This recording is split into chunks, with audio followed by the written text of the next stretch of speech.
नीचे पोछे लगा रही थी मैं, 2 मिनट रुका नहीं जाता ना आपसे। दिमाग खराब करके रखा हुआ है, नौकरानी नहीं हूं मैं इस घर की।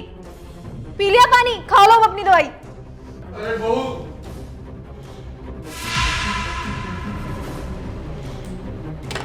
ये लीजिए। रोटी चेंज कर देती, नीचे गिर के गंदी हो गई ना। भगवान का शुक्र मनाओ कि बेड पे बैठे बिठाए हाथ में रोटी पकड़ाने आ रही हूं मैं। अरे बहू, अरे एक गिलास पानी दे दे, कब से आवाज लगा रहा हूं, दवाई खानी है मैंने। जमाना आ गया।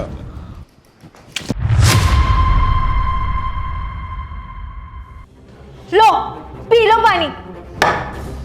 नीचे पोछे लगा रही थी मैं, 2 मिनट रुका नहीं जाता ना आपसे। पानी ला दे, पानी ला दे। और भी घर के 100 काम होते हैं मुझे। दिमाग खराब करके रखा है, पोछे बीच में छोड़ के पहले पानी पकड़ाने आई हूँ आपको। दवाई खानी थी, टाइम बीता जा रहा है। उठ के किचन तक नहीं जा सकते आप, एक गिलास पानी का खुद नहीं ले सकते। दिमाग खराब करके रखा हुआ है, नौकरानी नहीं हूं मैं इस घर की।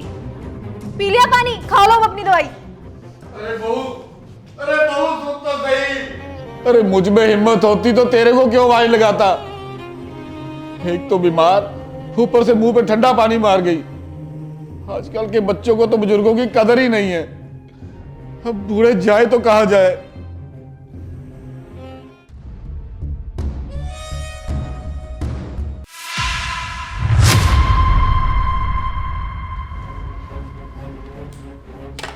ये लीजिए।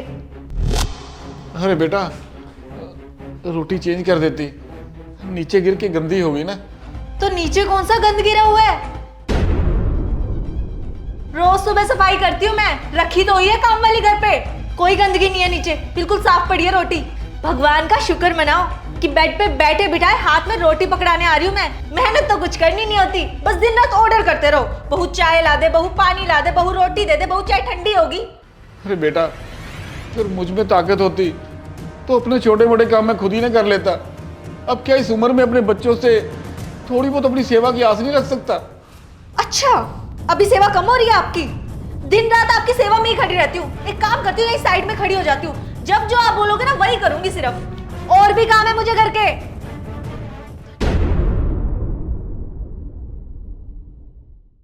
अभी नाश्ता बना के हटी हूँ, अब लंच की तैयारी करूँ। बस पूरा दिन नौकरानी बना के रखा। पूनम, अभी अभी तुम्हारे घर से मुझे कॉल आया था तुम्हारे भैया का। तुम्हारे घर पे बहुत बड़ा क्लेश हो गया है।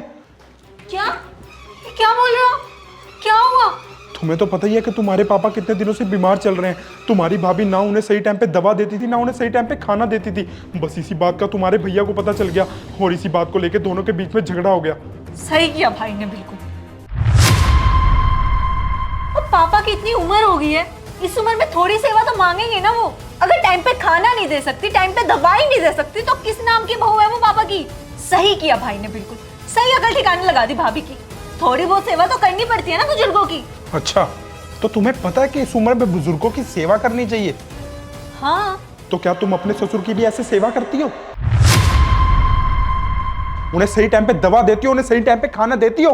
हाँ, मैं देती तो हूँ दवा टाइम पे, खाना भी देती हूँ। ये कैसी बात कर रहे हो आप? आज सब देख लिया मैंने कि तुम मेरे पापा को कैसा खाना देती हो, नीचे जमीन पे गिरा हुआ। भगवान का शुक्र मनाओ कि बेड पे बैठे बिठाए हाथ में रोटी पकड़ाने आ रही हूँ मैं। मेहनत तो कुछ करनी नहीं होती, बस दिन रात ऑर्डर करते रहो। बहू चाय ला दे, बहू पानी ला दे, बहू रोटी दे दे, बहू चाय ठंडी होगी। हाँ, थोड़ी देर पहले तुम मेरे पापा के साथ क्या कर रही थी तुम्हें अंदाजा भी है? वो थोड़े से बीमार क्या हुए, थोड़ी सी सेवा क्या करवा ली तुमसे? तुम उन्हें कुछ भी बोलोगी, कुछ भी अनाज शनाज जो तुम्हारे मन में आएगा सब बोलती जाओगी। अरे तुम्हारे ससुर है वो, अगर थोड़ी सेवा कर दोगी तो क्या जाएगा तुम्हारा? खाना ही तो मांग रहे थे ना, दवाई तो मांग रहे थे, और तो कुछ नहीं करवाया ना उन्होंने। ये तो आज मैंने अपनी आंखों से देख लिया तुम्हें ये सब करते हुए। पता नहीं कितने टाइम से तुम उनके साथ यही सब हरकतें करती होगी। आप गलत समझ रहे हो, मेरी बात तो सुन लो एक बार। जतिन बेटा, रहने दे, झगड़ा मत कर बहू से। मेरे साथ तो ये काफी समय से हो रहा है। वो तो आज तुझे पता लग गया, तूने खुद देख लिया तो मैंने बता दिया, नहीं तो मैंने अभी भी कुछ नहीं बताना था। पापा, अगर आपके साथ ये सब कितने टाइम से हो रहा है तो आपने मुझे बताया क्यों नहीं? आपको मुझे बताना चाहिए था। बेटा, मैं नहीं चाहता था कि मेरी वजह से मेरे बेटे और बहू का घर खराब हो। मेरा क्या है, मैं तो अपनी जिंदगी जी चुका हूँ। अब दिन ही कितने बचे हैं मेरे पास। नहीं पापा, प्लीज ऐसा कुछ भी मत बोलिए। देख लिया तुमने, वो हमारी कितनी केयर करते हैं, और एक साइड तुम हो जिन्हें उनकी कोई केयर ही नहीं है, कोई परवाह ही नहीं है। उन्होंने मुझे आज तक नहीं बताया, सिर्फ और सिर्फ इस वजह से ताकि हम दोनों में कभी झगड़ा ना हो। और एक साइड तुम हो जो उनके साथ इतना दुर्व्यवहार करती थी। अरे शर्म आनी चाहिए तुम्हें। रियली सॉरी, प्लीज मुझे माफ कर दीजिए। मैं घर के इतने सारे कामों में उलझी रहती थी, मुझे पता ही नहीं चला कब मैं अपने काम की फ्रस्ट्रेशन आपके ऊपर निकाल देती थी। पर आज आपने सही सबक सिखा दिया मुझे। पापा जी प्लीज मुझे माफ कर दीजिए। मैं आपके आगे हाथ जोड़ती हूँ और मैं आपसे वादा करती हूँ कि आगे से मैं आपको टाइम पर खाना दूंगी, टाइम पर दवाई दूंगी, आपकी पूरी सेवा करूंगी। आज आपने जब मुझे मेरे पापा वाली बात बताई ना, तब मुझे इस बात का एहसास हो गया कि मैं कितना गलत कर रही थी आपके पापा के साथ।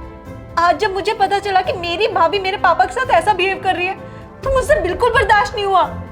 तो मैं समझ सकती हूँ आज आपके ऊपर क्या बीत रही होगी।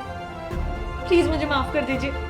बेटा माफी मत मांग, बच्चों से तो अक्सर गलतियां होती रहती हैं। और तुम घबराओ मत, तुम्हारे घर पे कुछ भी नहीं हुआ है, ना ही कोई क्लेश, ना ही कोई झगड़ा।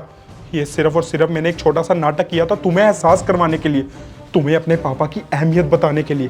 और अब मैं उम्मीद करता हूँ कि शायद तुम्हें पता चल चुका होगा, और आइंदा मेरे पापा के साथ कभी भी ऐसा व्यवहार करने की कोशिश भी मत करना।